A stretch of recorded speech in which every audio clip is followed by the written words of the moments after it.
Hello बच्चों, let's see the question. The question says during embryo formation in X, basal cell forms 6 to 10 cell suspension, whereas in Y, basal cell produces a single cell suspension. Terminal cell of X produces embryo except the radicle, whereas in Y it produces whole embryo. Which of the following give rise to radicle in X? तो question के अंदर हम यहाँ पे दो cases बता रहे हैं कि एक X केस और एक Y केस. X के अंदर यहाँ पे क्या हो रहा है? X के अंदर डेवलपमेंट हो रही है यहाँ पे एम्ब्रायो की, और वाई के अंदर भी एम्ब्रायो के डेवलपमेंट के बारे में यहाँ पे हमको डिस्कस करा गया है. मगर जो पॉइंट हमें यहाँ पे कॉन्ट्रेडिक्टरी दे गए हैं कि यहाँ पे जो एक्स है उसके अंदर जो सस्पेंसर बन रहा है वो 6 से लेकर 10 सेल का है, जिसको बेसल सेल ने बनाया. वाई के अंदर जो सस्पेंसर बनाया बेसल सेल ने वो एक सिंगल सेल का है. टर्मिनल सेल जो है जो वाई एक्स का है उन्होंने क्या बनाया, उन्होंने पूरा एम्ब्रायो बनाया मगर रेडिकल वाला पार्ट नहीं बनाया, उसको स्किप कर दिया, उसको छोड़ दिया. मगर वाई सेल ने वाई वाले केस के अंदर पूरा का पूरा जो है एम्ब्रायो डेवलप करा है टर्मिनल सेल ने. तो हमें ये बताना है कि जो रेडिकल होगा एक्स के अंदर, रेडिकल फिर डेवलप होगा किससे? बिकॉज अभी हमने बोला कि रेडिकल नहीं बनाया गया, तो फिर रेडिकल बनाएगा कौन? रेडिकल को भी तो बनाना ही पड़ेगा ना. तो उसकी डेवलपमेंट कहाँ से होती है, हमसे क्वेश्चन में ये पूछा गया. तो क्वेश्चन हमारा स्टार्ट करते हैं. सबसे पहले हम क्वेश्चन को सॉल्व करने का की कॉन्सेप्ट देखेंगे. की कॉन्सेप्ट, तो क्वेश्चन को सॉल्व करने का की कॉन्सेप्ट क्या है हमारा? कि हमें पता होना चाहिए हाइपोकोटाइल के बारे में. ओके, क्वेश्चन को सॉल्व करने का की कॉन्सेप्ट है कि हमें हाइपोकोटाइल के बारे में नॉलेज होनी चाहिए. अगर हमें हाइपोकोटाइल के बारे में पता है कि हाइपोकोटाइल क्या होता है, कहाँ पे इसकी प्रेजेंस होती है, तो हम हमारे क्वेश्चन को इजिली सॉल्व कर सकते हैं. हाइपोकोटाइल की अगर मैं बात करूं तो ये क्या है? Basically this is part of plant embryonic axis. जो प्लांट होता है उसके पास एक एम्ब्रायोनिक एक्सिस प्रेजेंट होती है, और उसी एम्ब्रायोनिक एक्सिस का एक पार्ट को हम बोलते हैं हाइपोकोटाइल. ठीक है, एम्ब्रायोनिक एक्सिस. और ये जो पार्ट है ये कहाँ पे लाई करता है? बिटवीन कॉटिलिडन, जो कॉटिलिडन प्रेजेंट होते हैं प्लांट के अंदर, कॉटिलिडन एंड रेडिकल, उन दोनों के बीच में ही ये लाई करता है. सब हमारे इसको समझने के लिए अच्छे से एक डायग्राम देखते हैं इसका. तो यहाँ पे हम हमारा डायग्राम देख सकते हैं. ये वाला स्ट्रक्चर हमें पता है बिकॉज यहाँ पे 2 कॉटिलिडन हमें दिख रहे हैं, तो ये एक डाइकॉट का डायग्राम है.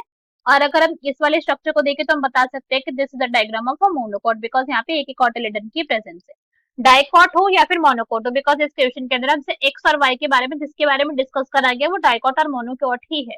जो एक्स वाला केस है यहाँ पे वो मोनोकॉट का केस है. X is the case of monocot, और जो वाई वाला केस है वो किसका है? वो डाइकॉट का केस है. ठीक है, इसी के बारे में पूरे के पूरे पैराग्राफ में हमको डिस्कस करा गया है. अब अगर हम यहाँ पे ध्यान दें, मैंने क्या बोला था कि यहाँ पे प्रेजेंस होती है हाइपोकोटाइल की, कहाँ पे? एम्ब्रायोनिक एक्सिस के पास. तो ये एम्ब्रायोनिक एक्सिस होती है, दिस इज एम्ब्रायोनिक एक्सिस, यहीं से लाई करती है. और ये वाला जो आपको रीजन दिख रहा है ना, दीज टू, ये क्या है हमारे? ये दोनों के दोनों है, ये हमारे हैं कॉटिलिडन. ये होते हैं कॉटिलिडन, तो ये हमने मेंशन कर दिया ने कॉटिलिडन. कॉटिलिडन हमने बोला. और ये वाला जो रीजन आपको दिख रहा है ना, this region is actually the hypocotyl region. इसी को बोला जाता है हाइपोकोटाइल रीजन. और हाइपोकोटाइल रीजन को जो बिल्कुल टर्मिनल वाला पार्ट होता है, जो बिल्कुल ये वाला पार्ट है, इसी को बोला जाता है रेडिकल. ठीक है, यही है radical. Radical is what? Radical is the terminal part.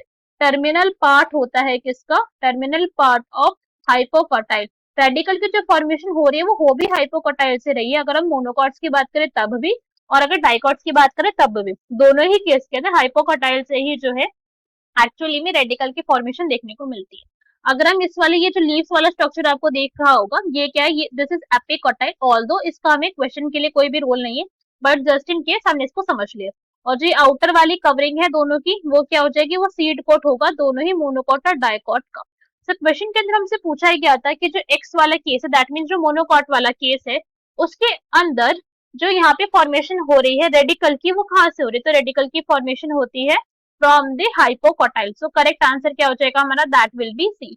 बाकी के ऑप्शन देखते हैं. ए में हमें क्या गिवन है? एपिकोटाइल. तो एपिकोटाइल यहाँ पे हो जाएगा रॉन्ग. एपिकोटाइल क्या करता है? एपिकोटाइल का रोल ज्यादातर देखा गया है शूट डेवलपमेंट के अंदर. ठीक है, उसका रोल जो है वो रूट डेवलपमेंट या फिर आप बोल सकते रेडिकल के अंदर उसका नहीं रोल देखा गया.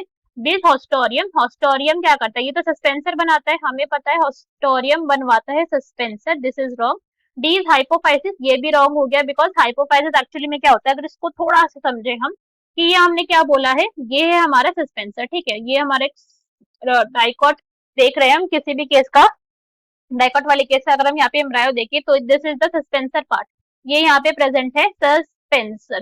ठीक है, सस्पेंसर से यहाँ पे क्या अटैच होता है? सस्पेंसर से यहाँ पे अटैच होता है हमारे एम्ब्रायो. कोई सी भी स्टेज ले लेते हैं. अभी हमने फॉर एग्जाम्पल यहाँ पे हार्ट स्टेज बनाई है एम्ब्रायो की, हार्ट स्टेज ऑफ एम्ब्रायो, यहाँ पे सेल्स भी प्रेजेंट होगी, अभी उनको ड्रॉ नहीं करा है अंदर, वरना सारे में यहाँ पे कॉन्टिन्यूस में सेल्स के यहाँ पे प्रेजेंट होगी। तो सस्पेंसर और हार्ट शेप ऑफ एम्ब्रायो, फिर किसी भी एम्ब्रायो के बीच में एक सेल प्रेजेंट होता है, एक छोटा सा रीजन प्रेजेंट होता है, एक हिंजिंग रीजन, जिसे को बोला जाता है हाइपोफाइसिस। यही क्या है, this is actually the hypophysis. तो हाइपोफाइसिस भी क्या हो गया हमारा, इनकरेक्ट आंसर हो गया। So correct answer of this question will be option number C, that is hypocotyle. I hope you understood the explanation well. Best of luck. Thank you.